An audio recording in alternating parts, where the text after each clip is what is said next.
to have you here tonight. I want to begin by thanking our co-sponsors, the Boulder County Commissioners and staff.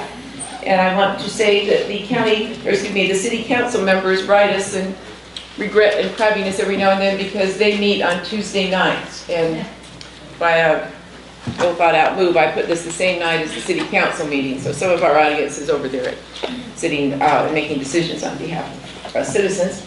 Anyway, I do want to thank the county. I want to say that FrackingSENSE is one part of a big project funded by the National Science Foundation Sustainability Research Network, and we are researching oil and gas development and hydraulic fracturing. It is a 5-year project, and we are at the start of the 2nd year. I also want to thank the Central American West staff who are here helping tonight, and I would like to point out that we will have next week, same time, same place, on November 5th, we'll have Congresswoman Diana DeGette speaking about her long-term interest in federal regulation, especially of disclosure and hydraulic fracturing fluid.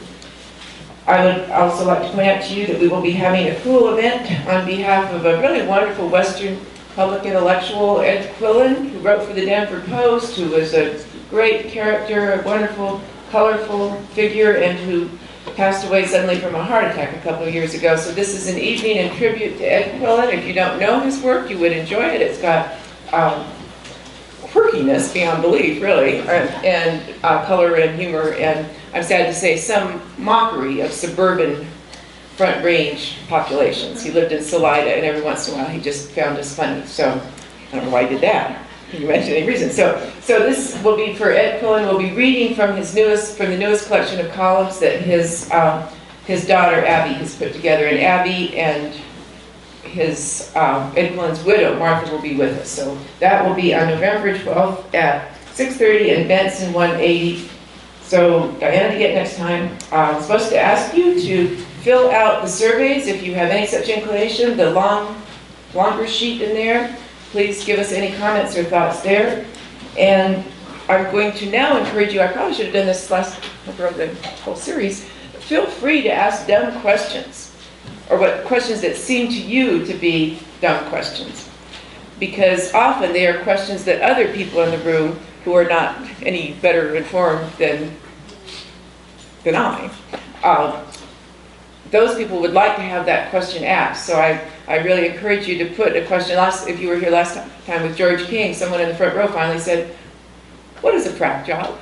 So, and that's why we're very fortunate to have the title tonight, what is fracking on that. But do feel free to ask questions. And again, we will follow the custom where you will write the questions. People from the center will be walking around during the program. They will also continue walking around in the question and answer period. So if something in that question and answer period inspires you, you can still get a question in. You may remember the operating theory of FrackingSENSE 2.0, a little bit different from our first one. This time we are really encouraging our speakers to offer evidence-based findings that might lead to recommendations and prescriptions for the future. So we are asking our speakers to, in front of us, show us how they weigh evidence, evaluate conflicting studies, appraise contradictory claims. In other words, they are modeling critical thinking in front of us here. Since we have people offering conclusions, that does almost guarantee that every member of the audience, if you keep coming to this series, you'll have moments when a particular speaker says something that earns your hearty agreement, and you will also have moments when a particular speaker says something that fills you with dismay and disappointment. So this range of opinion makes it even more important for all of us to abide by the recognition that people come to hear these talks. And so we must do everything we can to make sure that the capacity to hear the speaker remains reliable and uninterrupted. So if you do find yourself in deep disagreement with a spoken statement, we encourage you to use what the Central American West has designated as respiratory protest. You can and should, I guess it's important for you to know this could be coming, you can and should sigh deeply and bitterly. You can even hiss quietly if your feelings are very strong. You may, if you do not turn it into a spoken, articulated word, you may even convey the message grumph. So that's bordering on going beyond respiration alone. At various center events, this practice has been tested, and exasperated sighing, light hissing, cynical snorting are perfectly compatible with keeping the speaker's voice audible and his or her ideas accessible. So, now, to introduce our speaker. Dr. Will Fleckenstein is the interim department head and adjunct professor in petroleum engineering at the Colorado School of Mines. He is also a valuable team member of our National Science Foundation project on natural gas production, and also with us tonight is his colleague, Bill Eustace. Where is he? Bill? There's Bill. There's Bill, who is also on our team, and he is an equally important player in this NSF project. Will Fleckenstein has 26 years experience in the oil and gas industry, and his talk tonight draws on his first-hand experience with hydraulic fracturing. He has lectured on shale development and hydraulic fracturing in many international locations, including Eastern Europe and the Middle East. Early in our undertaking to write the grant proposal to the National Science Foundation, Will met with us in Boulder, and he took part in a meeting in which he was to bring us up to speed on the subject of well drilling and completion and maintenance.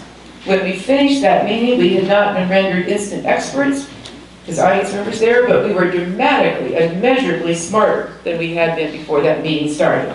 I thought then, and I think now, that we are very lucky as residents of this region to have among us an expert with such a commitment to clear and effective communication, and a person so willing to take time to share his expertise with us, and to do so in a manner that translates the knowledge of specialists into terms that non-specialists can keep up with. In the Western folklore about homesteading, many settlers on the plains made it through blizzards by stringing a rope between the farmhouse and the barn. While it may seem odd to compare a person to a rope, I have felt that Will and his expertise served as my rope in the blizzard of technical complexity always coming at us in this project, and having him as a team member is one big reason why I have not ended up in cognitive bewilderment, wandering away in new terrain without a map. So, now, Will Fleckenstein speaking on fracking with its alternate spelling in parentheses, fracking, which sounds very much like the first fracking, but is distinguished by the K, which carries a lot of meaning in some circles. Okay, fracking, what is it? Will Fleckenstein. Okay, well, thank you very much. And I'll stay here pretty close to this podium, and I hope you can hear me. Part of the reason is I've got some interactive videos, et cetera, to show. The purpose of the talk tonight is just talk about the facts associated with shale development and hydraulic fracturing. And so who's involved in discussions on fracking? Well, everybody is. And I was on a panel in Longmont with the governor, but at that time he was really Governor Frackenlooper, and naturally I was Dr. Frackenstein. Dr. Frackenstein. So why is this so important? Well, this is looking at shale gas plays in the lower 48 in 2009. You can see some names up there that you recognize, the Marcellus, the Utica. You'll notice around Denver in the middle of Colorado, there's nothing about the Niobrara, the Barnett down south. You go ahead and take a look at this 2 years later, and suddenly you see all of these other plays that have been discovered. And what's very interesting about this is just how widely distributed all of these shale plays are. The shale plays, they're essentially everywhere, and they occur anywhere that you have evidence of conventional production. And as people found up in North Dakota, you didn't need to have a lot of production. What it means is that the source rock is what we're producing. So the question is, well, how do you drill and complete these shale reservoirs? Now, the primary tool is horizontal drilling. And so you can see from 2005 to now, there's been a 1,000% increase in horizontal rig drilling just in the United States. Now, production's dropping in the Haynesville, which is one of the big fields that was discovered. And so the question is, well, why is that? Well, at the same time, if you look at this graph of oil prices compared to natural gas, so oil is in black and natural gas is in purple. And they kind of start to decouple right around 2007 or so. And so this is the equivalent price. Natural gas right now is a little less than $4 an MCF. On an energy equivalent basis, it's about 6 times. So really, if gas was at $4 an MCF, the equivalent price of oil for the amount of energy would be about $24 a barrel. And so suddenly, gas is becoming cheap, and it's cheaper in different places. So the rocks matter. So, the shale plays, there are very many places, but they've really driven down the price of natural gas in the U.S. and for the foreseeable future. And again, this is what oil for gas prices are doing. Now you look at the Marcellus. And the Marcellus, unlike the Haynesville, has continued to see almost this exponential rise in production. Off to the left, you see, and that's 14 million or 14,000 million or 14 billion standard cubic feet of gas per day, which is being produced at this time. And what's important to notice about this is that the rig count is actually dropping. And so you compare to 2010, the amount of gas that was being produced by a rig, and now 4 years later, you're actually producing essentially 5 times as much gas currently with a rig as you were, say, 3 or 4 years ago. So the wells are getting much better, and they're much more economic. So this is what's driving the production down in other shale plays, is because the gas here is becoming that much less expensive. Well, what about oil production? Well, shales also produce oil, and you can look at the Bakken up in North Dakota. Again, this is going back to about 2008 or so. And since that time, the Bakken has started to produce essentially from 100,000 barrels a day. It's now upwards of over 800,000 barrels a day. And you can see that the production increases are continuing even as we speak tonight. And so what's that doing to U.S. oil production? Well, what you're looking at here is a band of what the 5-year oil production had been. And so red was what oil production was last year, and then the green band you see up above, which is running about a little over 1 million barrels a day higher, is the oil production that you're seeing this year.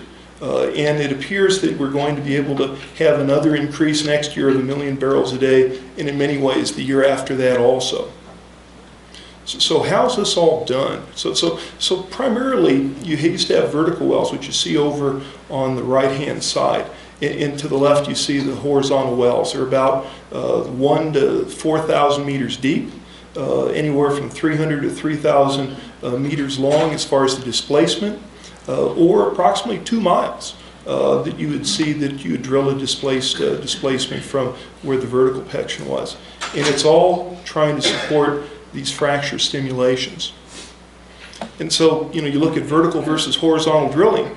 Well, each horizontal well really does replace many vertical wells. So each place you do this multi-stage fracturing, if you were using vertical wells, you'd have to put this number of vertical wells there to access the well bores. And in some places you do see, before horizontal drilling became very prevalent, you see tremendously tight densities.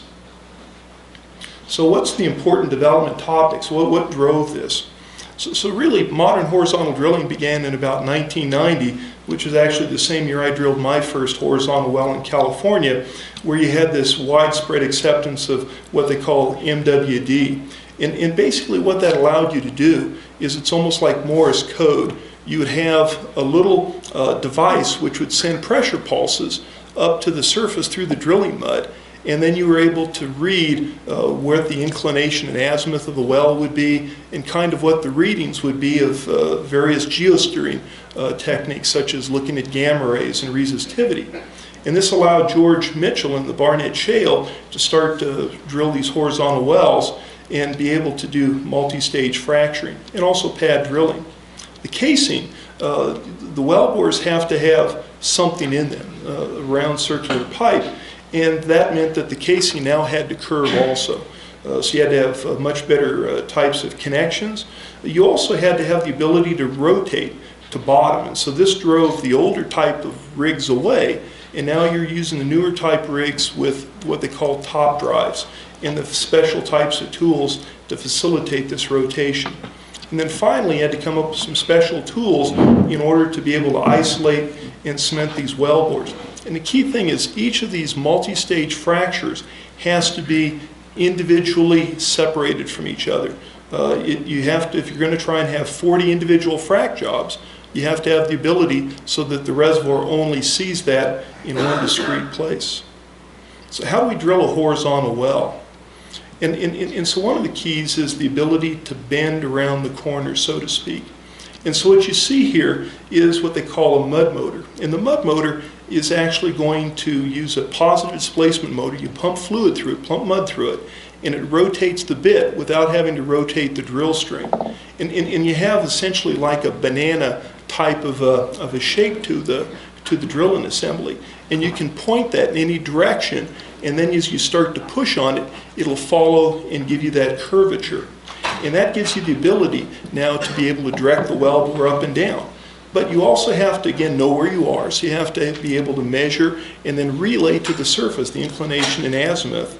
So you have to be able to control the curvature, control the direction. And then this thing called geosteering. So drilling a horizontal well is in many ways, it's like trying to land on an aircraft carrier. You've got a flight plan to get there, but once you're in the area, now you have to essentially take the ball and you have to land according to where the aircraft carrier is, because it could be moving up and down, and that's exactly what you can see in the subsurface. So dead reckoning won't get you where you need to be. Now you have to be able to react to what the routes are. And another thing is this what they call PDC bits. It's the older style type of bit that's now come back with a vengeance. It has no moving parts. It's what they call polycrystalline diamond compacts that cost maybe 10 times as much as the old type of roller cone bit, but it can drill much faster and it can drill for a much longer period of time. So how do we drill horizontally? So now you take that bent sub and you rotate at the surface, and so that allows you to be able to point the bit in any direction and drill essentially a straight line. And then if you go ahead and look a little bit down too low, you can sense it and you can stop your rotation at the surface and let the bit essentially build back up without the rotation, and that's how you're able to make these corrections. And so you never have yourself pointed in a single direction. And you can also use what they call a rotary steerable system, which we'll want to talk about, so you may not have to rotate. But why have to stimulate? And so this is part of the reason that the shale wells really are new resources. And this is the number of days for a methane molecule to travel 1 meter. And so if you have 100 nanodarcy rock, which is very tight, it takes 100 days for it to move 1 meter. If you have 10 nanodarcies, it takes 1,000 days. And so until you start fracturing and essentially you bring the wellbore closer to where the molecules are, they just physically can't migrate to be able to be produced. Okay, so what should be done before horizontal drilling? And this is where our group kind of comes in. One of the things we're very concerned about is protecting this. This is the aquifer. And so there's several defenses which are used. What is called the surface casing, which is cemented. Then you also have the production casing. And then finally you've got some cementing or other type of barrier to go ahead and prevent any type of fluid or frac fluid from moving up here and penetrating that aquifer. And then you also have literally thousands of meters of rock to go ahead and prevent it. So one of the things you have to do before you do horizontal drilling is to be able to determine, are there potential contaminants in that aquifer? Is there natural gas that's actually there before you ever started drilling operations? Is there natural dissolved solids and pre-existing pollution? One time I received a call from somebody asking me to consult for them and to help stand before an oil and gas commission. And it turned out they were opposing an oil and gas development. But the reason they were opposing it had nothing to do with the oil and gas development. It was the fact that they were a landfill and they did not want to have the monitoring that was going to occur in the area because they were worried about what could possibly be coming from their landfill.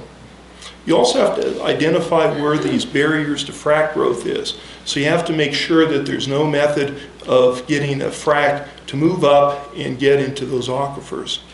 You have to construct a reservoir model, and so the mechanical properties of the rocks now become very critical as far as what's going to control where the hydraulic fracture goes to. You need to identify if there's natural fractures and then find out what the hydrocarbons are. A big issue is the water sources and how you're going to dispose of water if you can't recycle it. And then logistics. Is there some means of getting rid of the thousands of trucks that are associated with these operations?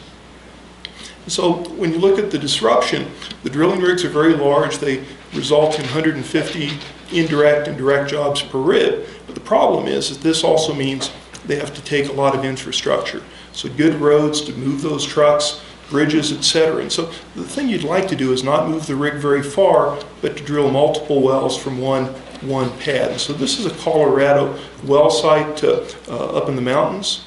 And if you go ahead and take a look at those wells and say this was in North Dakota or even here in the Niobrara, and you start to have on that pad the ability to drill these horizontals from that one smaller area. And so the proper well siting allows you to drill many wells from essentially that same location. And the drilling rig essentially just walks from one well to the next, and you can start drilling again literally in a few hours, as opposed to reassemble, disassemble, and then reassemble the rig. And this is a drilling project I did in the late 90s in California, and it shows how the horizontal wells can be drilled and they can be moved. And this is an important thing because it gives you the ability to start to move that surface location so it's going to have the least impact upon the people that are near that surface. So let's take a look at what a typical well construction is. And one of the things we're looking for are going to be systemic types of risks and where you could have an issue. So one of the key issues we have is this surface casing. So here you've got your production casings, could easily be going horizontally. You may have some intermediate casing, and then finally you have this surface casing. So when you do a primary cement job, you cement the casing in place. You put this round pipe in the hole, and then you cement around the outside of it. Now, I've worked in wells in California that were drilled before anybody had ever cemented wells, and they actually just had pipe in the hole, and that's it. And then what sealed things around it was just the stresses in the rocks itself as it tries to close around that borehole, and it would close in and seal around the steel. But a big thing is, like I said, zonal isolation. So let's look at the first one, which is the surface casing. So you've drilled this borehole, and that's to drill for the first string of casing. And then you run the string of casing and you cement it in place.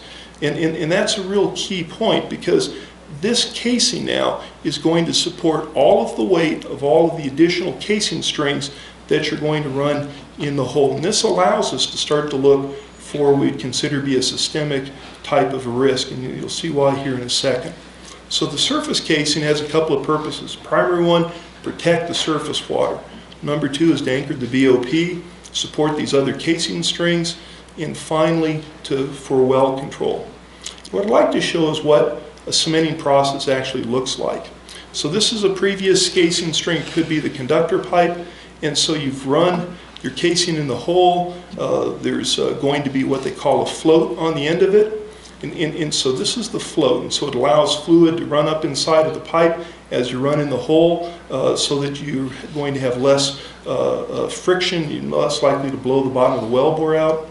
And then you start to do a few things. You drop this ball, the ball is going to come down, it's got a bypass, in this case it's a liner, don't worry about that. So now the ball's going to travel down, and it's going to travel to where this float collar is. Okay, so it comes down, and now it pressures up. And now you've went ahead and taken out this tube, which is holding these little flappers open. So now you pump cement from the surface. The cement rises around, so it goes down the inside of the pipe, comes out the outside. You continue to go ahead and pump. You have some plugs you're going to pump.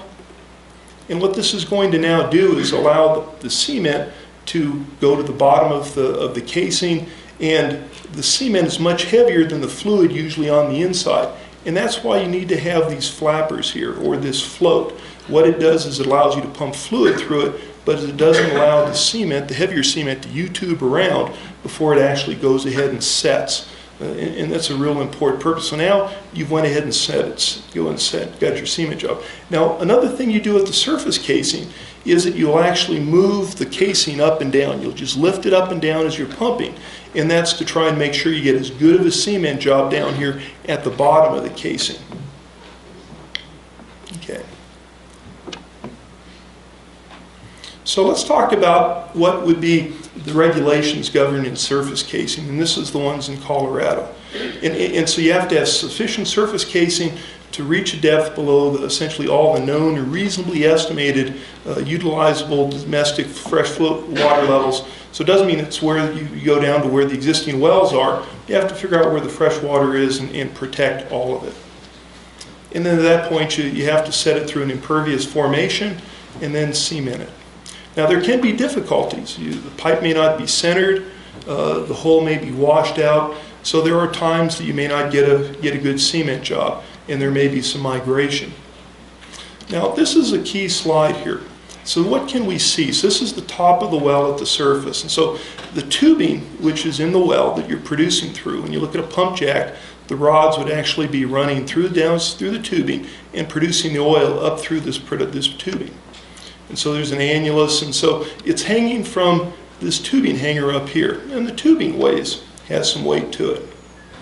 You also have production casing. Remember what you're fracking down? This is the inside of the casing you're fracking down when you would be doing your frack. And then this is what you produce your fluid back up.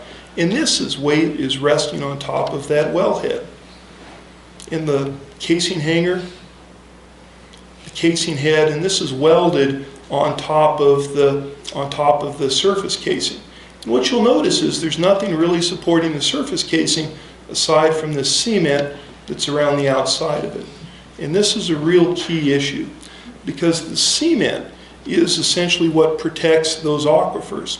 And this is how you know that you truly have a good cement job. You see, structurally, as you're putting all this weight on top of that casing, if you don't have a good cement job there, you're going to have a structural failure. It's going to buckle and it's going to fail. And at this point, you would go ahead and say, well, the wellbore's canted off to one side or the other, and you don't have a good job at the surface, and you don't have a good cement job to protect the aquifers. So the point is that if you have a good cement job up here, 99 times, I won't say that, more like 99,000 times out of 100,000 times, this is going to be a good cement job down below. And so what is, it would be some signs that this may be an issue. So for one thing, when we've had these floods that recently occurred, one of the things I was looking for was to see if there's any reports of wellheads that are put to the side.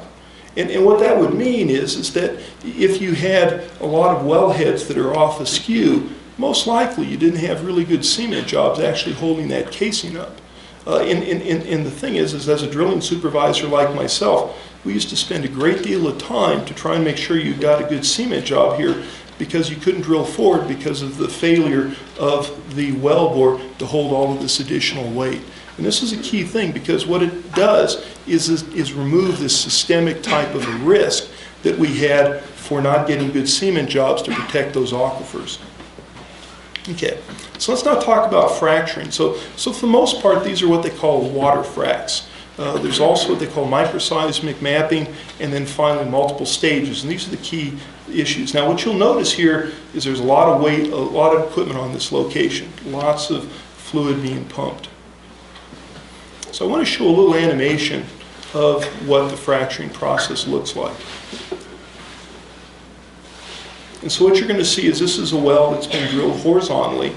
This is an older style where they actually have a little rig out there, and they're going to be running in the hole with what they call perforating guns. See, this is what they call the perf and plug method. So this casing out here has been cemented. This is the horizontal section, and you're going to have to punch holes through it with this perforation gun, which was run on tubing.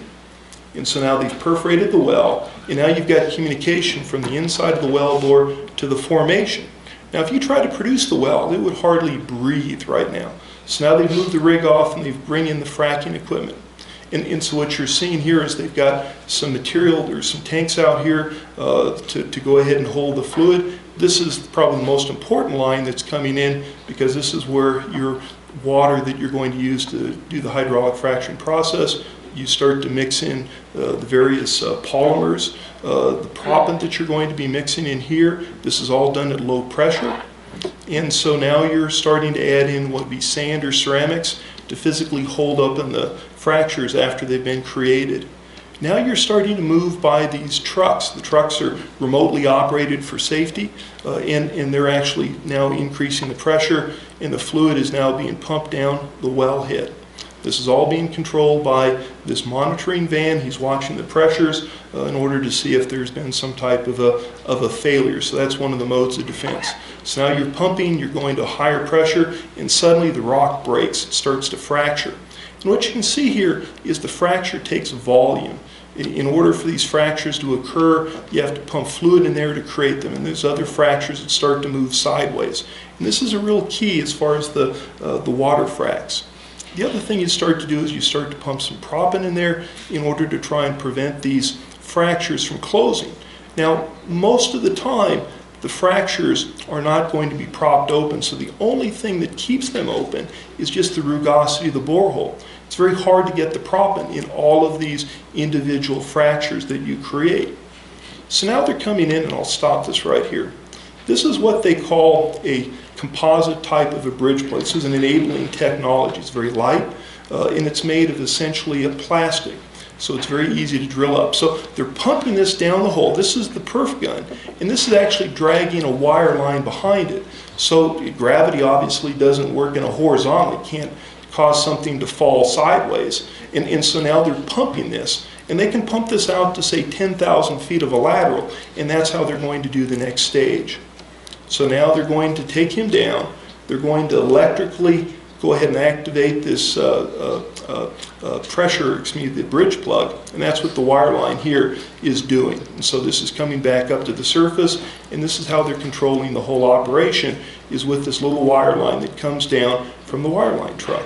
And it's attached to the perf gun, and so now they send a little electrical signal down. They go ahead and they close this bridge plug, and so now they're able to isolate the frac they created before here, and now the wellbore has this plug that is blocking any type of pressure flow here. So now they perforate, and now they're ready for a brand new stage to start the fracturing process. So they're going to pull out this perf gun on wire line, and then they're going to start pumping in again. So he's going to perforate in several places so that they can hopefully fracture more of the wellbore as they go through. So now they start the process again. They pressure up, they go above the fracture gradient of the rock, and they start to create multiple fractures. And so afterward, all of these plugs have to be drilled out. And that takes time. And this is why there's another method that people use we're going to look at here in a little bit. And so now what they're showing is they're flowing the wellbore back, and they're flowing the fluid back to hopefully be recycled. Okay. So the second type of method that is used is what they call the sliding sleeves, or frac sleeves.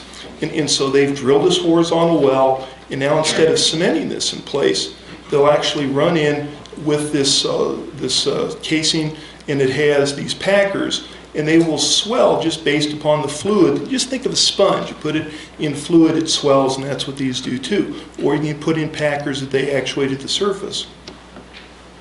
And so they have one little stage here they can open with pressure at the surface, and then they have to open these other guys, and they might have as many as 30 in the wellbore, and they open these with a little ball. So they're pumping down here, and the fluid's moving down. They fracture this formation, and now they just throw a little ball into the fluid they're pumping. And he can't go past the smallest ring, and it isolates it. And so now you're fracking against this, and you're fracking out these holes. So now they drop another larger diameter type of a hole, and so it fits through all of them but the second to last one.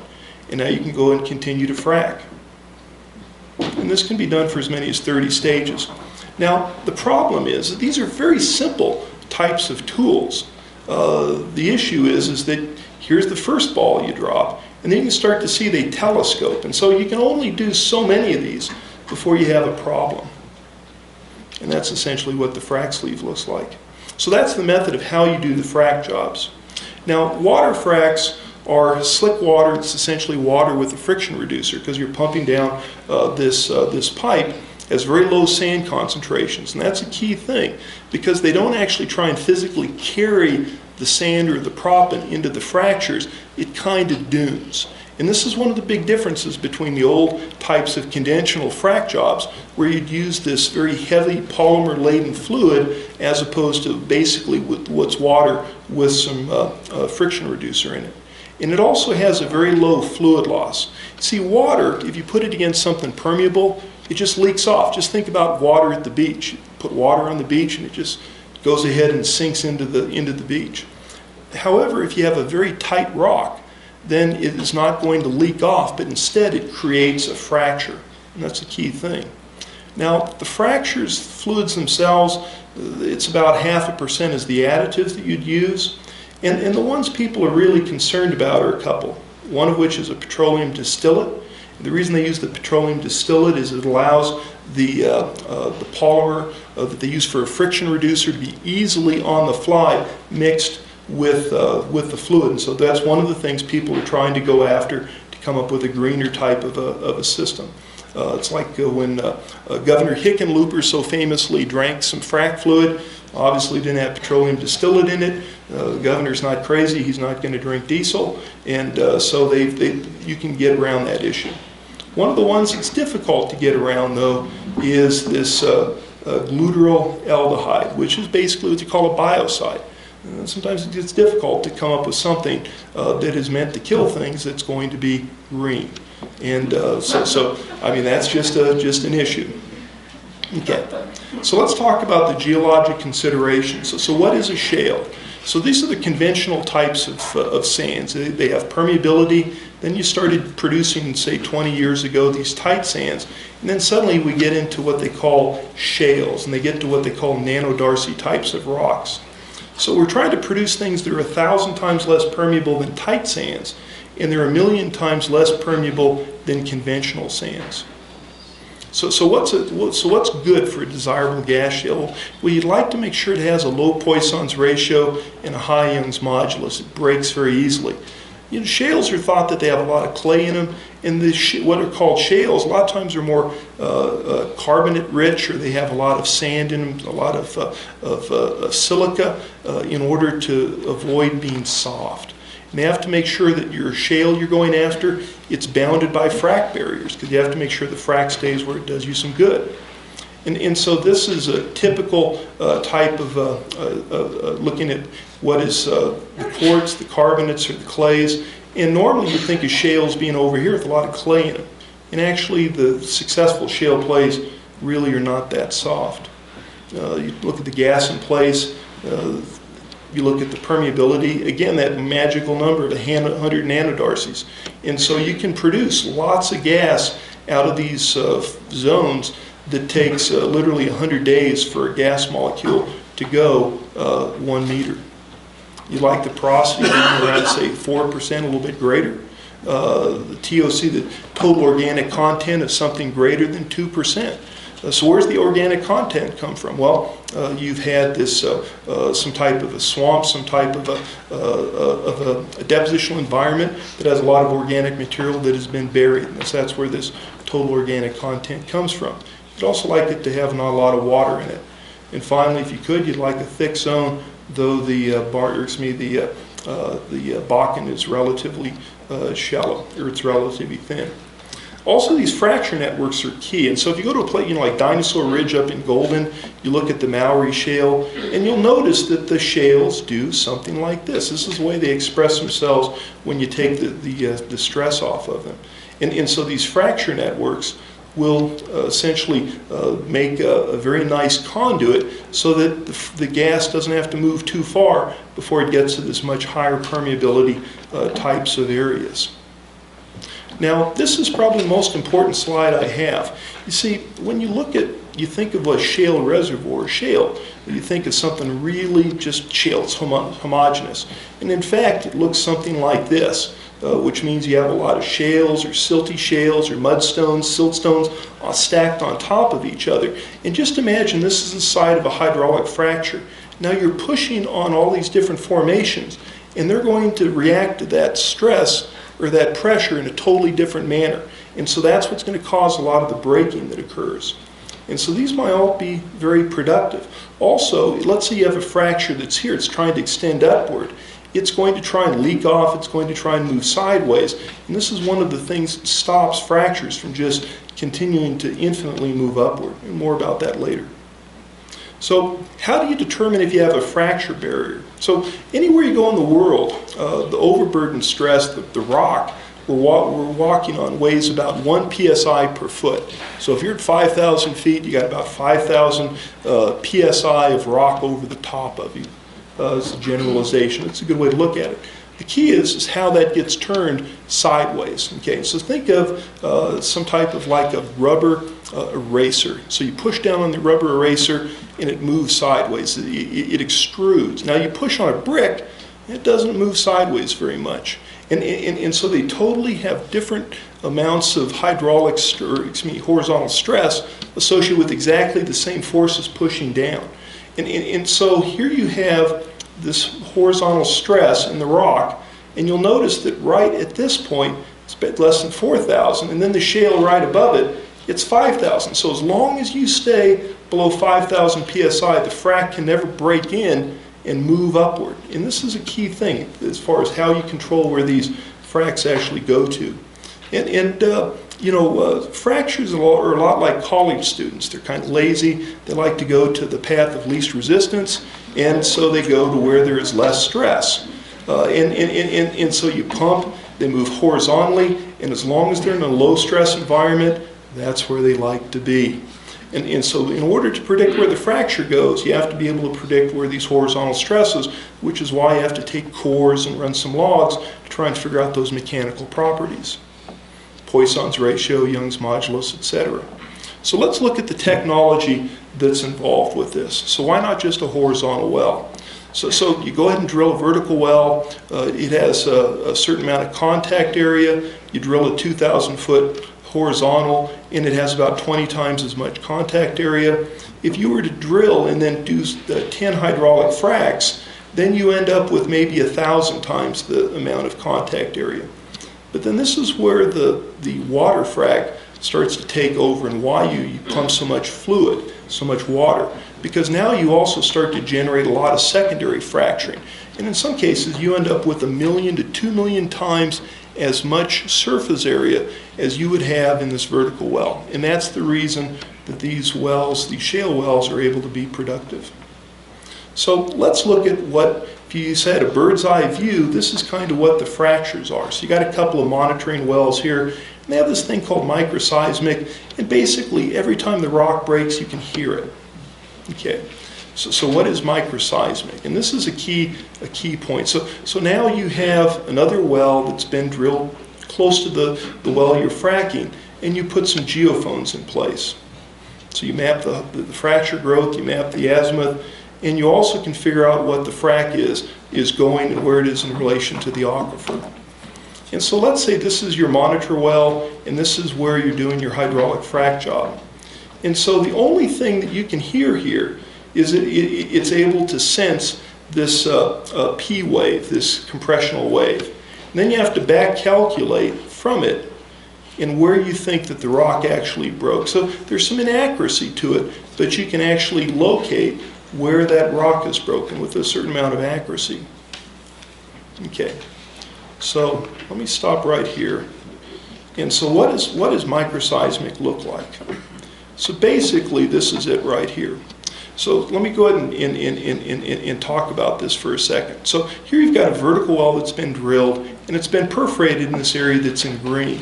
And if you could look at it from the top, and this is the well, and there's a horizontal or an observation well, and he's listening for where the frac starts. And so you've heard the first frac, the first rock that is broken. And there's a lot of places the rock breaks and you can't hear it, but you can hear some. Okay.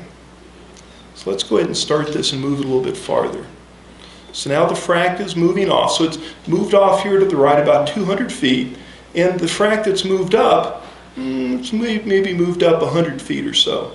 And you're able to hear but then you can also look at it on an aerial basis. What you'll notice is it's not a planar feature. So it's actually breaking in a very complex manner. And we'll continue to let the frac extend. So it's extended out further, and something has stopped the frac right here. The frac is not extended downward, it's starting to expand upward a little bit. And now I'm just going to let this frac run. So what you're seeing is the recording of an actual frac job. And so now the frac is pumping. This is the pressure down below, and the frac moves up and now starts to move downward. And you can see from a from a bird's eye view where the frac is extended to, and voila, there's your fracture treatment. So it never extended past here. There must be some type of fault or something that stopped it. The frac extended upward. And what's interesting is now you can identify the highest point this fractures went to. And you can have a certain amount of certainty as far as where that is. You can also try and figure out where this thing has moved.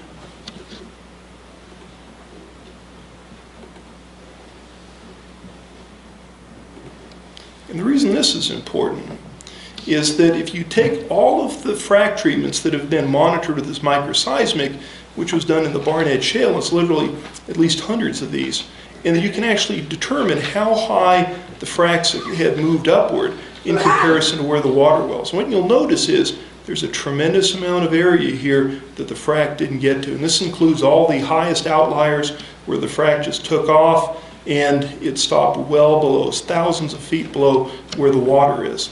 So you can look at this in relation to the Marcellus. It has the same type of a relationship. So you can feel fairly comfortable that we're not fracking into the water. Actually, you feel very comfortable with it. Now, the shales may have gas, they may have wet gas, they may have oil. So this is what they call the Eagle Ford trend. Everybody's drilling up here in the oil. There's a lot of wet gas, there's a lot of dry gas. But again, the oil's worth a lot more than the dry gas, so nobody's drilling down here. So this goes ahead and gets in the world of green completions. So what is a green completion? Well, it happens after you frack the well, you start to flow the well back. You have to flow all that frac fluid back. And basically, you go ahead and you're producing natural gas. Now, and what makes this green or environmentally friendly is that instead of flaring the gas to the surface, you're now placing it in a pipeline instead of releasing it to the atmosphere. Now, green completions in this case would be Devon's standard practice in the Barnett Shale since 2004. Now, why would they make sure that they're essentially doing green completions everywhere in the Barnett? Well, most of the Barnett Shale underlies Dallas and Fort Worth. And so one of the biggest gas fields in the world is also under one of the biggest metroplexes in the country. And so you've reduced the emissions, and you've captured them with these 2,000 green completions that they've done so far. So they're able to sell this, but the other thing is they're not releasing it in the atmosphere. So what makes a green completion? So in this case, you're looking at the equipment. First, you have to have a sand separator. It filters out the sand. You have a second piece which separates the water, which then reunites with the sand and disposal tank. The gas is diverted to a separate pipe, and eventually sent for a pipeline to a processing plant. And there is the kicker. See, the key to the green completion is the pipeline must be available for immediate usage. And if you have any type of liquids, which everybody thinks are very, very good from a profit standpoint, you got to have a plant available to take those out. Anyway, so that's basically hydraulic fracturing in a nutshell, or fracking. Thank you very much for your attention. And if you have any questions, I'm sure I'll be hopefully able to answer them. Thank you very much.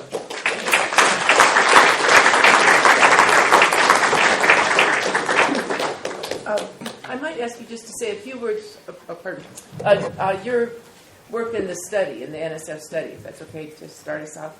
Okay. Okay, so since he is playing an important part, he and Bill in this study, so he's just going to tell you a little bit about their investigation as part of our study. Okay.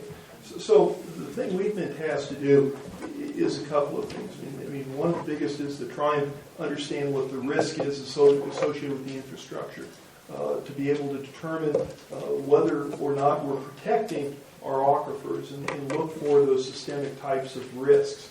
And to see is there something that is occurring over and over and over again, which is going to go ahead and cause a danger. Like I said, one of the things that was useful out of the floods that we saw was to be able to make some determination about structurally how the wells perform. In i.e., if you were getting bad cement jobs, one of the things that you would have had evidence of that is that you would have had these well heads that would essentially be canted.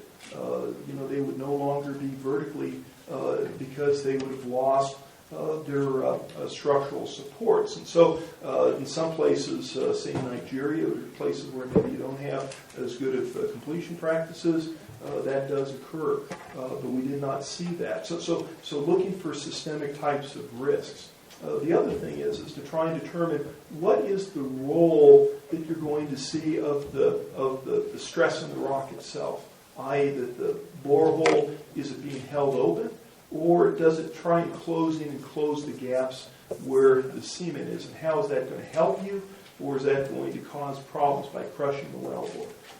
Also start to look at what the cement and how it is performing its role. How well does it seal? How long does the cement last? Does it get stronger with time? Does it get weaker with time? And so those are essentially the things that we're looking at right now.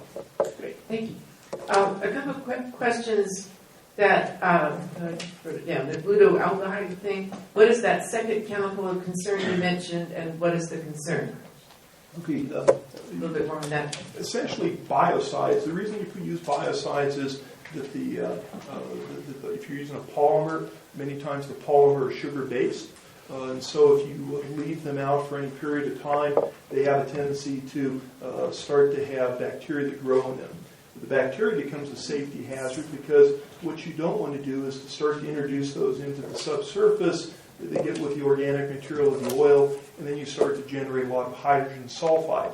The hydrogen sulfide then becomes what they call sour, and that becomes a risk. And so to avoid that, what people have done is to try and use something to try and essentially kill the bacteria that is in the fracturing fluids. And so that's one of the concerns you have is how do you make that those chemicals so that they're going to be environmentally benign, but at the same time they are able to stop that issue of some type of souring of the wells themselves. You did also say, though, that a biocide is not going to be our friend. You didn't say that. Well, biocide, biocides are used in many things. They're used for obviously cleaning surgical implements. They're used in a lot of places, and so it's not something that was invented just for use in fracturing fluid. So biocides are something to be concerned with as far as with the chemicals themselves. Okay, a couple of questions about the recycling of water. One to 5 million gallons is a lot of fluid. In what way is this fluid being recycled? And if it was recycled, how many times would it be able to be reused? Okay, so the water, fresh water in many ways is actually a problem because if you have clays, the clays swell in relation to fresh water. If they have fresh water, a lot of times they'll put salts in them in order to prevent the clays from swelling. Now the problem is that there's other things that are dissolved during the fracturing process, and so it may make it difficult to reuse those fluids, and so they have to dispose of them usually in a Class 2 type of injection well. In Pennsylvania, when they first started to drill these, drill horizontal wells there, they were generating a lot of water, and they thought, water's very cheap, it rains a lot, and municipalities, had budgetary issues, and they said, well, how about if we go ahead and process the water, we'll take out all of the impurities, essentially the solids, and then we'll dump it in a stream. There's a lot of problems with that. One of which is you had some heavy metals that were in it. You had salts. So suddenly you're taking, you start dumping enough salty water in a stream, you start to have a lot of salinity, a lot of solids, and that becomes an issue. Well, this is the same question, but with a little variation. What fraction of the recovered fracking fluid can be recycled, and what factors would decrease that fraction of what was usable for recycling? Right. And so the fracturing fluid, first of all, you might use, say, 5 million gallons. Well, some of it never comes back up. You might have parts of the fracture network that leaks off. Okay, so some fluid is leaking off into the rock. The other thing is that some of the fracture network it closes during the process, and so it actually prevents the water from being lifted out. The other thing is that it's a very complex flow mechanism. So you don't just flush all of the fluid out of the fracture networks because the gas is very light, very less dense than the water, so it floats to the top. And so many times the water just stays there. So you might have, say, 40 to 50% of the water never come back out of the wellbore, which is part of the reason you have to come up with makeup water. And you would like to recycle every bit of the water you can, just because if you don't, you have to dispose of it. Now, sometimes it becomes so brackish because it's been reused so many times, and it starts picking up some other things in it that you just have to dispose of it. But for the most part, you can recycle a tremendous amount of it.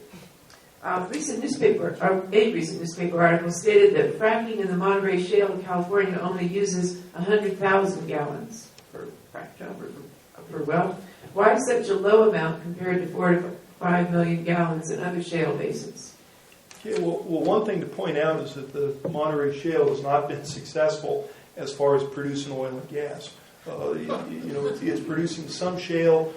Where I used to work out at Elk Hills, some shales are producing there. That's where I drilled my first horizontal wells. But it depends on the nature of the rocks. In many ways, you have a lot more fractures that are there. And so what they're trying to produce is what's already existing in the fractures. And so they're not trying to create hydraulic fractures. What they're trying to do is to utilize what's in the existing fracture networks. And it hasn't worked tremendously well. And there's a variety of companies that are just not producing. So California has not seen this incremental exponential increase in production that you saw in Pennsylvania. You're starting to see in Ohio now with Utica or North Dakota. People are still trying to figure it out there. But the other thing is that in California, it's almost like New York. It's very, it's not a friendly state really towards hydraulic fracturing of the oil industry, which is an interesting thing because the oil industry really grew up in California.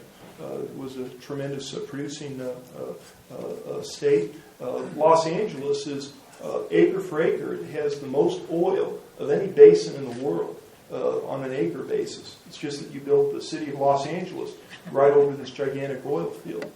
So I've worked a lot in Los Angeles. There's a lot of fields. There's a lot of producing wells that are right in the middle of Los Angeles. They almost look like these little platforms that are just hidden in the middle of all these $1 million homes. Does the hydraulic fracturing ever damage the well? I guess by pressure that it can. So like what could happen? For instance, you could be fracturing, and then suddenly there's a problem with the casing. The casing's not been screwed together correctly, and it parts. And so you're fracturing. Suddenly the pressure drops really quickly, and you stop pumping. So one of the things we're going to look at is, okay, let's say that everybody's asleep at the wheel, you continue to pump, and you just have this casing that's open. Is it possible to actually frack into the formation, or these loose, consolidated formations, as you get closer to the surface, they have less stress, are they just going to suck up the fluid and not allow the fractures to move upward? In what circumstances can leakage occur from horizontal section to the aquifer through the rock, not through the borehole? And I'd say that's one place where you can say now I would say in shale development that's an unconditional no. And the reason I'd say that is that in order for that to have been true, you would have to have extended the fractures up to get close to the aquifers and to allow that type of a conduit. Now, there is a lot of migration that occurs. Oil and gas naturally migrate upward, and so it does migrate into aquifers. But that migration is not caused by the hydraulic fracturing. The subsurface fracturing is not causing the issue, at least as far as what we've seen so far. And we'll continue to study that, and if we see something different, we'll say so.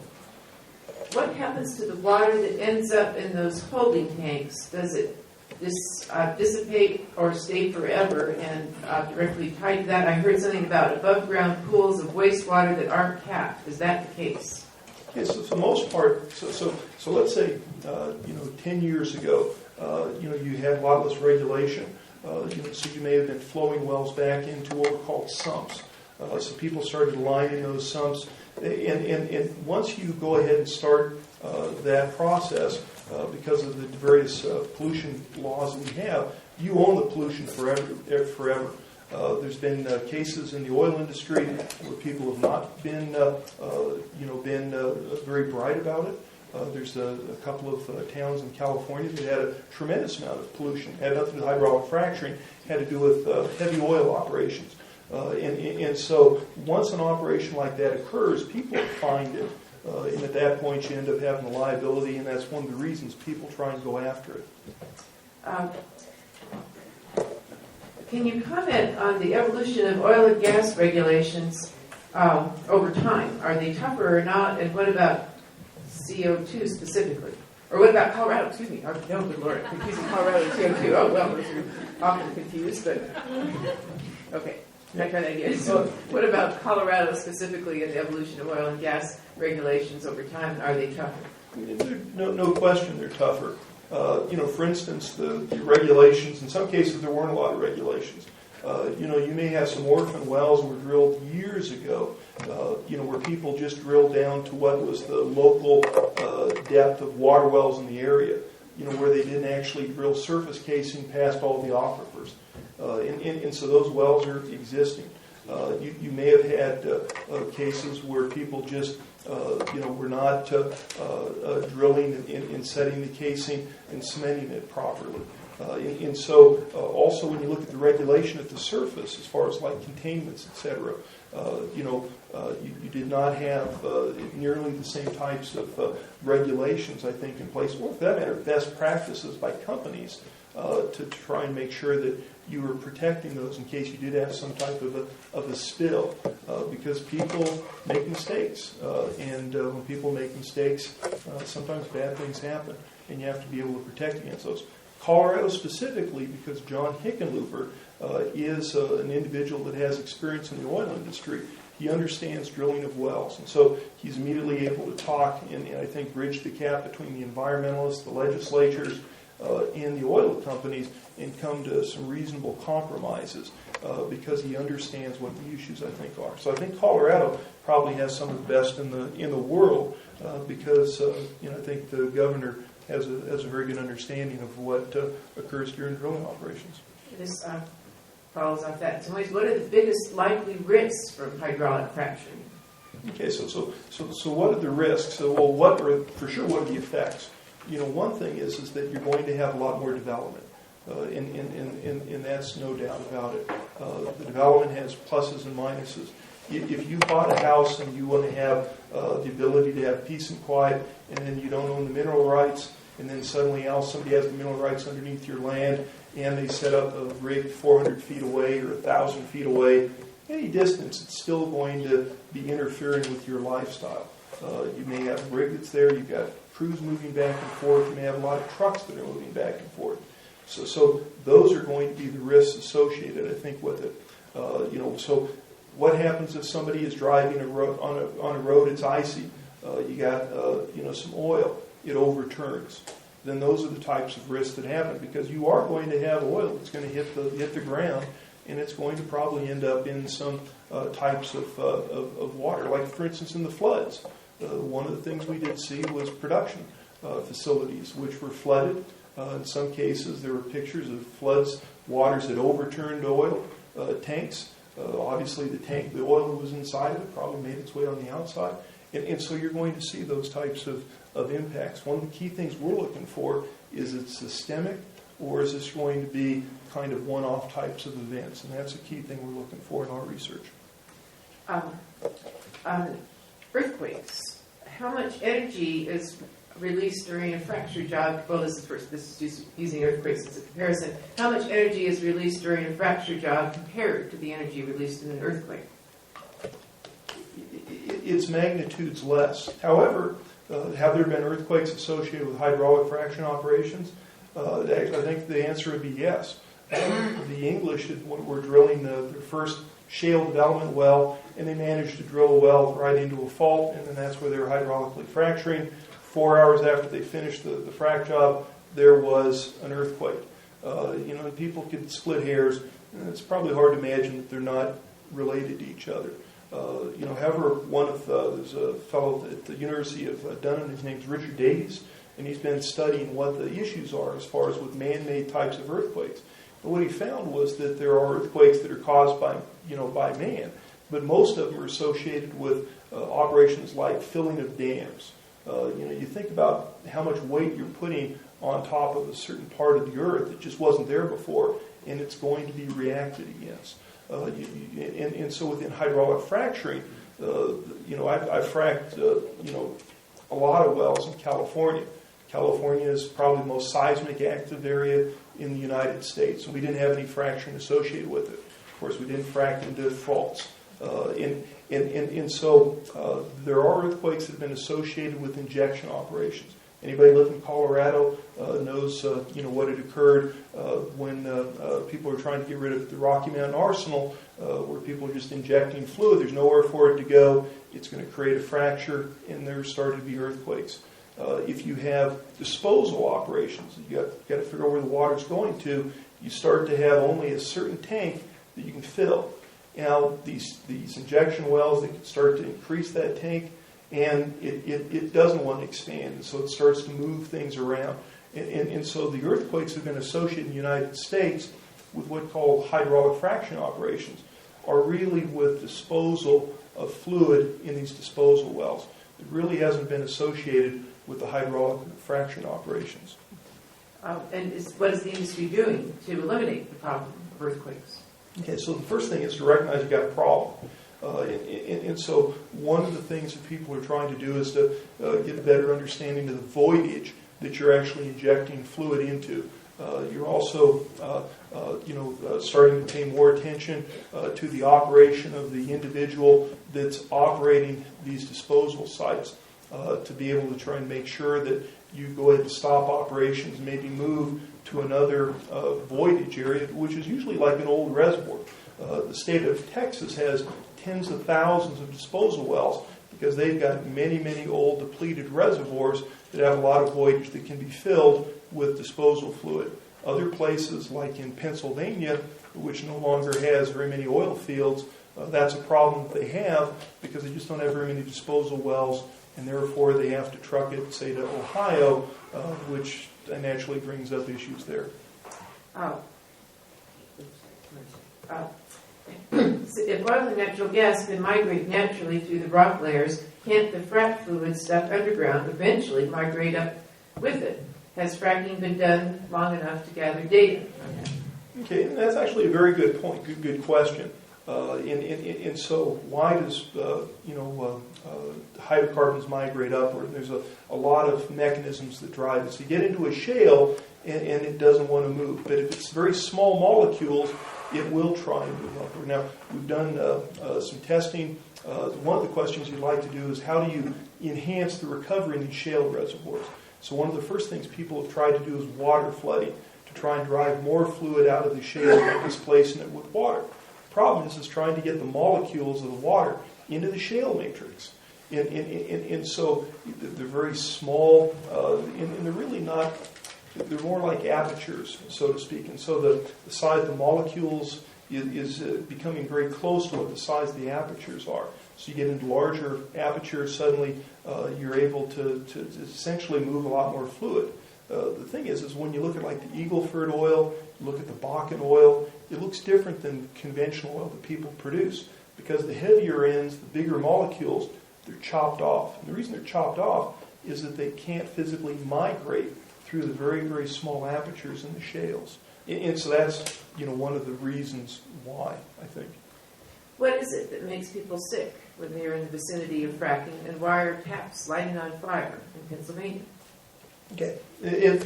So when you look at Gasland, why is, we're some wells in Dinnick, essentially where somebody could go over and light a fire on them. And I think there's no question that there's some wells that were not cemented very well. And so if you don't have a good cement job, if you actually have some sort of a migration path, and if there's hydrocarbons that can migrate, they would. In Pennsylvania, you have a lot of shallow gas, you have a lot of coal. Coal bed methane has been a big source of natural gas. So if you have not isolated those coals, if you've not isolated those shallower gas sands, they will migrate up through a poorly cemented casing. And I think there's no question in some places in Pennsylvania, there have been some cases where gas has migrated up through wellbores. And I don't think there's any question of that. The other thing is, though, is that there's a lot of natural gas that occurs naturally in aquifers. So when the aquifers are deposited, it's not like you got this pure sand that's there that doesn't have any organic material in it, or it hasn't had the ability for things to migrate through it. So the USGS did a very widely watched study about a year and a half or so ago. And what they did was they sampled, I think it was over 100 wells in the state of New York. Now, New York has a fracking ban in place, and so Pennsylvania, the Marcellus we talk about, none of it is produced in New York because they don't allow hydraulic fracturing. And so what they did was they went ahead and they were sampling a variety of different water wells. And what they had found was that about 10% or so had enough natural gas that you could go ahead and identify very easily. Probably about 2 or 3% of the wells actually had enough natural gas that was being produced that it was flammable. Okay, and so there are going to be natural occurring amounts of natural gas, and in some cases you've got some issues. Now, in Colorado, there were some wells that were cited during the movie Gasland. Josh Fox, was made aware of some investigations which were done by the Colorado Oil and Gas and also the environmental authorities here, and they went ahead and brought to his attention that this was naturally occurring in that area. They went and gave him a lot of evidence that showed that what was occurring was not because of hydraulic fracturing. Josh Fox refused to introduce any of that into Gasland. Now, in my view, one of the problems he had with what he did was he did not allow the facts to get in the way of a good story. And it did look nice, and it did sell a lot of, whatever he got from HBO to show Gasland. Because if he wouldn't have shown fire coming out of the faucet, how many people would watch Gasland? When a well is closed, what becomes of the casings and cement? Are they ever removed? And if they're not, what is their prospect for durability and maintenance? And that's a very good question. Okay, so when you abandon a well, you have this hole that's been in the ground. And, I've worked on wells that, like I said, have not been cemented.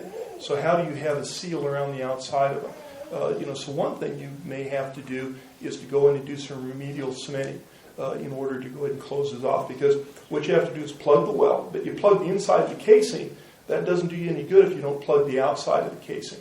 So you have to make sure that you have the pass sealed both at the outside of the casing and on the inside of the casing.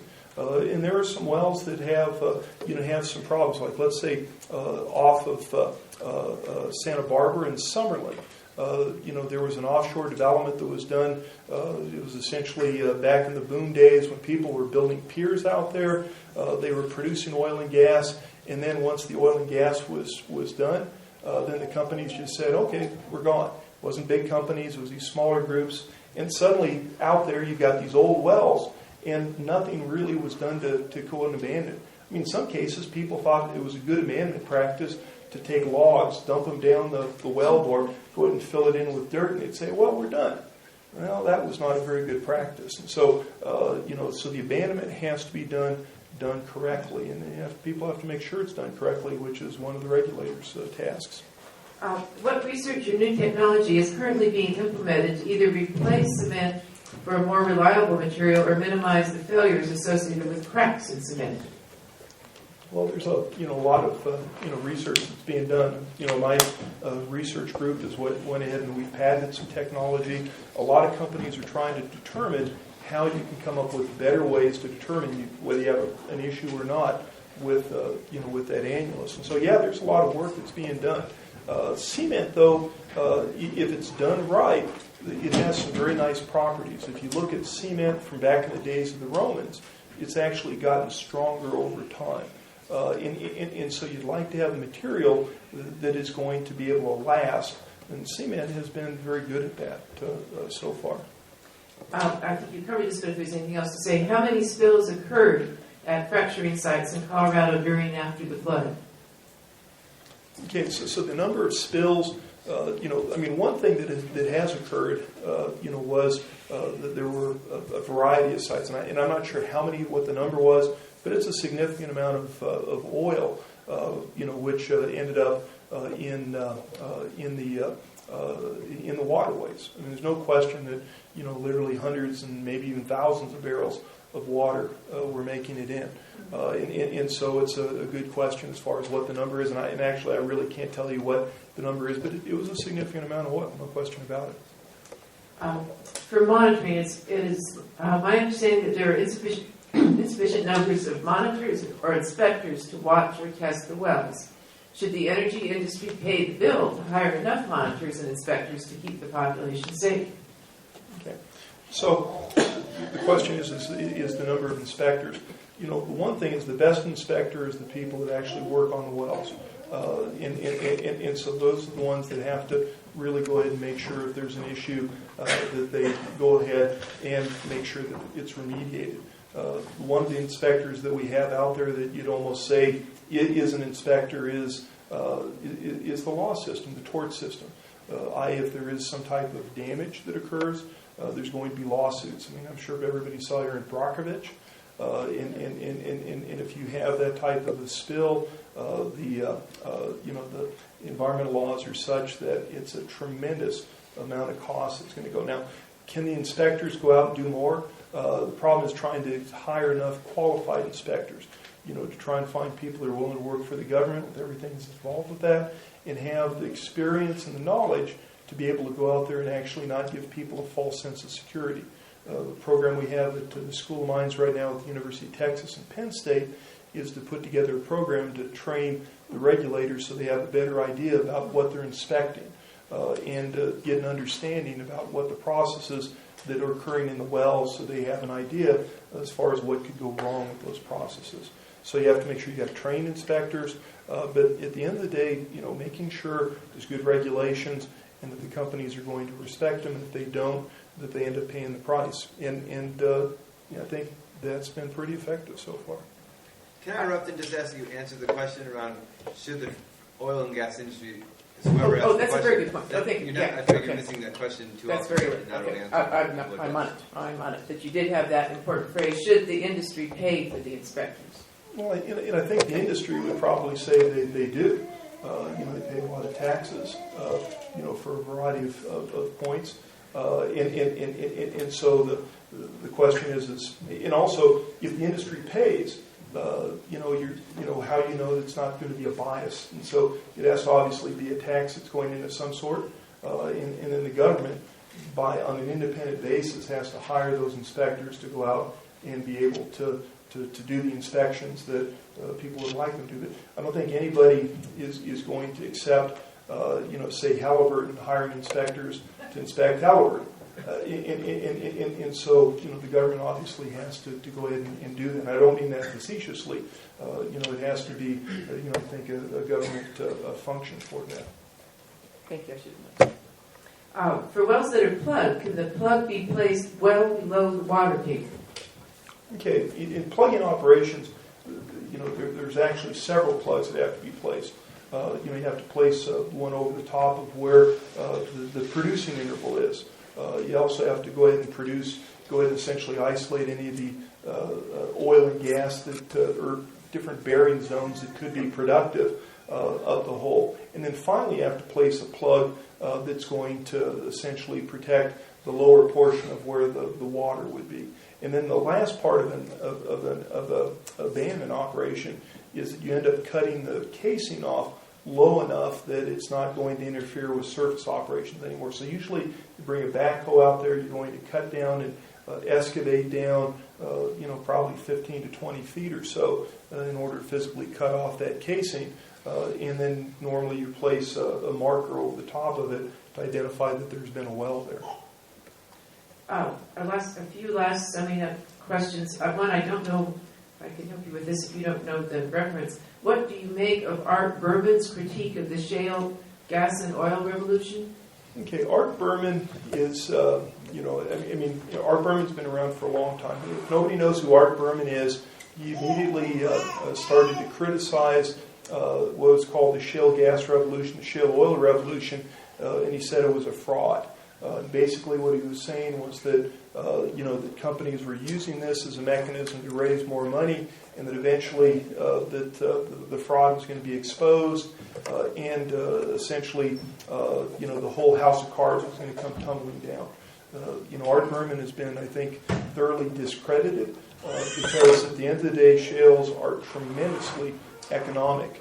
And the reason that, say, the Haynesville is no longer being produced as much is because people are producing much lower cost natural gas out of the Marcellus and other areas, as opposed to what you'd produce out of the higher cost, hotter types of wells in the Haynesville. So Art Berman is an individual that I think has tried to say that it was fraudulent. He may have had some good reasons to say that at the time. At some point, he has to admit that the shale production that has occurred is going to continue to occur. It's very economic, and it's probably the lowest cost energy that's out there at this time. Why the big emphasis on gas production when climate change is occurring? Shouldn't we focus on energy that does not involve greenhouse gas producing fuels? Okay, natural gas, I'm not sure if people have seen photos from China. People burn a tremendous amount of coal in China. And so you have an awful lot of greenhouse gases, but you also have a lot of solids that are associated with it. And so why burn natural gas? Because natural gas, of all the fossil fuels, produces the least amount of greenhouse gases. Why hasn't coal prices dropped as you look at how hard it is in the United States to go ahead and burn coal? I mean, people aren't building new coal plants in the United States. I mean, you've got regulatory issues. The other thing is from a competitive standpoint. But yet coal prices have not cratered. They've not gone to a depression. You've not seen where in West Virginia people are suddenly in depression because all the coal mines are closed. Where's the coal going to? Coal's going to Europe. Coal's going to Germany. It's going to Germany because people are burning a tremendous amount of coal there now because they need to replace nuclear, because there has been this issue with Fukushima. People have now decided that the one-time type of risk that could occur with nuclear power plants is no longer a risk, at least as far as in Germany is concerned. But the German economy, of all the European economies, is doing well. It depends on cheap energy. So what are they doing to go ahead and produce that cheap energy? They're bringing in coal, and they're producing it. So the United States, even though we're the one of the non-signatories or the non-observers of Kyoto, if you look at where our emissions are of greenhouse gases compared to the signatories, I think you'd find out that we're comparing extremely favorably to everybody else because of what happened with natural gas. We've heard a lot about the fracking process and its potential dangers. Can you comment on the relative benefits and concerns about the longer period for oil and gas production? Maybe you just did that. Well, and this is a big debate, because oil and gas, there's two reasons primarily people looked at. You had to replace hydrocarbons. You had to produce oil and gas. One was climate change. The second one was we're running out of hydrocarbons. And so I was at a conference. There was a former reservoir manager for Aramco, and he said that now the shale development is probably going to add anywhere from between 5 to 7 trillion barrels of oil that is now available to be produced. You got to remember that when you look at what has occurred in the United States, there's no reason it's not going to occur elsewhere. We don't have the corner on the rocks. Any places that in the Middle East have big oil fields, they've got big source rocks. You look down in Mexico, you look in Venezuela, in South America. So there's tremendous amounts of shale developments that are there. I was over in the Ukraine. There's parts of the Ukraine that are pretty poor, where they didn't have the money to actually go ahead and keep the street lights on at night. Tremendous unemployment. So you looked at this and you realized it's a tremendous landmass here. There's really no reason why they're probably not going to be able to produce shale oil, shale gas. And actually, there's two big projects that are going on in western and eastern Ukraine right now. And so you're probably going to start to see these projects that are going to occur outside the United States that will start to produce a lot of hydrocarbons. So now the reason to change to renewables, because hydrocarbons are running out, that's no longer there. So we basically now have another 200-year bridge to try and go ahead and develop renewable types of fuels. Climate change is still there. There's no question when you look at from a carbon standpoint, if you're going to burn hydrocarbons, you're going to produce CO2. So it just depends upon what the science is and what you believe as far as climate change, as far as that's concerned. This next one takes that question to a more localized issue. Will there be increased fracking if we municipalize our utility? Boulder's plan for a municipal utility is to move from coal to natural gas. Won't that mean increased fracking to move, but to correct that a little bit, to coal to natural gas and renewables? But will that mean increased fracking since natural gas is part of the package? Well, natural gas, the cheapest natural gas that's produced is natural gas that's associated with shale development. And so that will, by its very nature, mean that you're going to have to produce it with hydraulic fracturing. Now, you look at France. France had put a fracking ban in place, actually when I was there giving a series of talks to the EU. And at the time, there was a group that was very opposed to that move. And it was actually the labor unions within France. And the reason was because of the issues they had with unemployment, and they realized that these are very high-paying jobs, and they really wanted to have the ability to go ahead and unionize that labor force. In order to have the ability to unionize, you have to have a labor force, which means you have to have an industry. With that fracking ban in Europe, the question is, well, how long is that going to last? In other places like Ukraine, most likely it's probably going to move forward. We'll have to see how things move forward. This person is taking off from the fact that sustainability is in the theme of the funding organization, National Science Foundation Sustainability Research Network. How is it this presentation has anything to do with the theme of sustainability, given the greenhouse gas emissions associated with fracking? And you have the coal thing, and maybe you feel you covered this, but no, this is a good point. Is what I mean? Do we have 1,000? We have 5,000 years of hydrocarbons. This is a finite Earth. And so the question is, what's our next energy source? The point is that we were, up until we started to develop this technology, from a hydrocarbon standpoint, you started becoming limited as far as how much you had to produce. At this point, you've definitely suddenly got this bridge that's become very long. So from a standpoint of being able to heat the house, generate electricity, there's no question that issue's been taken away for many, many years. So the bridge has gotten very long. But at the same time, it's not an infinite type of a bridge. So it's one of the things where you need to in my opinion, to dial back as far as with the drive at any cost for renewables, because renewables have a cost themselves. They have an economic cost. When you look at trying to produce a product, you're going to have a product that's set by the market. So you can sell it for $1, you can't sell it for $1.02 because somebody in China is going to go ahead and sell it for $1. And the issue is if the energy component of that costs 5 cents, that means you got 95 cents to pay people, to pay Social Security, to pay health benefits. If the energy, on the other hand, is 40 cents, now you've only got 60 cents of that purchase price in order to pay for things, to pay for taxes. You've got to have lower wages if you don't have cheaper energy. At the end of the day, the economics are what drives our economy. I was getting to put one question for myself. You said you can feel fairly comfortable that there is no contact with the water in a fracking site, and then you went up to very comfortable.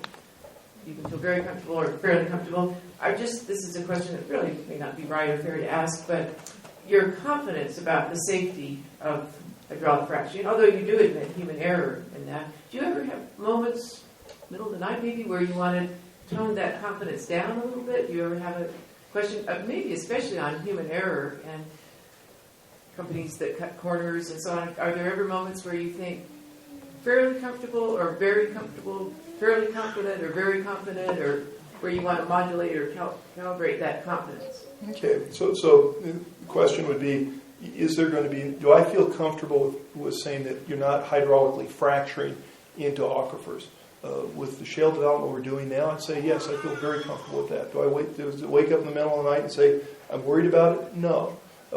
Now, at the same time, what happens if you do have the black swan event? I mean, what's the worst that could happen? Let's say somebody goes ahead and they fall asleep at the wheel, and you continue fracking, you've got a hole, the pressure gauges have missed, and you just pump your whole frack, and then suddenly you realize, wait a minute, I didn't pump any of it down to where I thought it was going to. Where could it have went to?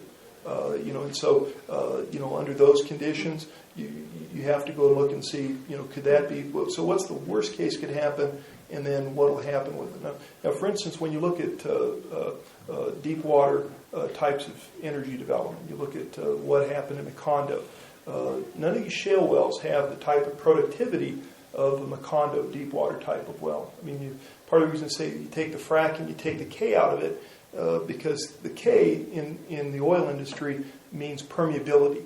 The rock has no permeability, so that's why we put a fracking with the C. There's no K, because there's no permeability in the rock. So you don't have the deliverability. So let's say you lose control of a well. Deep water well, you lose control of it until you've got the ability to go ahead and do some type of a subsurface type of or subsea type of an intervention or drill a relief well. It just flows. In Macondo's case, 10 to 100,000 barrels a day. I mean, a tremendous amount of oil was flowing into the environment, no question about it. You look at a shale well, you don't have near that type of deliverability on an individual basis. So from a human error standpoint, you look at what could happen if people make the big mistake on a single well. And in that case, one of the advantages that the shale development has is that you have taken away that single human error from introducing essentially an environmental disaster, similar to what you saw with Macondo. So that's one of the reasons I feel very comfortable about. Now, one of the reasons I participate in this, I want to make sure that those comforts are taken care of. I mean, we've drilled 1 million wells have been hydraulically fracked since 1947, probably more than that. Has every one of those wells worked? Has every one of those wells worked well? I mean, what's occurred during that 1 million wells? How many times can we say that we've had a problem with wells? What's the percentages? In the industry says, well, not very often.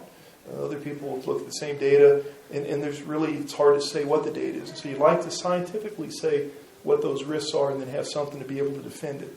And that's one of the big reasons that we're participating with CU in this endeavor, is to be able to start to quantify and really look at what those risks are. And like I said, that's one of the reasons I was looking at what occurred with the floods and to see, did you start seeing the problems with the wells?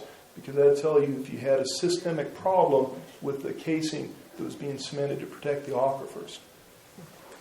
Last couple of questions. What is the proper role and place of public comment and input into the planning process around resource development? Well, I think it's a tremendous reason. I mean, we live in a democracy, so people should be allowed to express what their concerns are, without a doubt. Who should the public trust as a source of reliable information on fracking? The government, industry, environmental groups, academia, and that is your last question. Okay. Well, I'd say in a lot of ways a combination of all of the above. Because unless people are, again, fraudulent or they, are not individuals that can be trusted, I think everybody's going to have something to bring to the table, so to speak, and it may be a matter of perspective. One group may say, well, this is not a problem. Somebody else may say, well, you have how many parts per billion? It is a problem. And those things need to be looked at, essentially. And so I think everybody should be listened to. Can you really trust any group to go ahead and say that they know everything that could occur about every situation? Probably not. And I think, academia, is part of the reason we're trusted, I think, is because we don't really have a dog in the fight. At the same time, like myself, I'm going to get on a plane and probably fly over to Kuwait to go ahead and help them with some of their research issues. I've invented some technologies used in hydraulic fracturing. And so would you say I've got a conflict? I would say no. At the same point, if you're going to teach petroleum engineering, you have to understand what petroleum engineering is. You have to understand you've got to practice to drill wells. But at the same time, I think academia is probably going to be one of the places that you can rely upon for the most honest types of answers. I mean, that's hopefully what we're supposed to be doing. Any last remark here? No, I think that was it. The one thing I would say, though, is, I remember when I was, I think in high school, probably in college, and I remember there was, in Utah, somebody went ahead and had a press conference. He held up a beaker, and he said, well, here is this beaker, and in this beaker I've got cold fusion. We're going to have energy that's going to last, for a long time, essentially forever, and that was not real. I can't stand here and I can't hold up a beaker with a horizontal well and multi-stage fracturing, but it is real. We are producing a tremendous amount of energy. It's a totally different change in the technology as far as what we can produce out of the oil, out of the earth. It could be that that's also going to be a key for trying to get to the next phase. One of the projects we're involved with NRAL is looking at using horizontal drilling and multi-stage fracturing to see if you can do the same thing for geothermal types of economics that you've done for shale development. Because the same issue you got there with geothermal is what you had with shale development before. It's a question of the economics of what type of flow, the BTUs you're producing, and what it costs to produce it. And I think maybe that may be a secret to try and help us to get to something that's a little bit more sustainable. And I just wanted to probably end with that. Okay, thank you. Well. Thank you.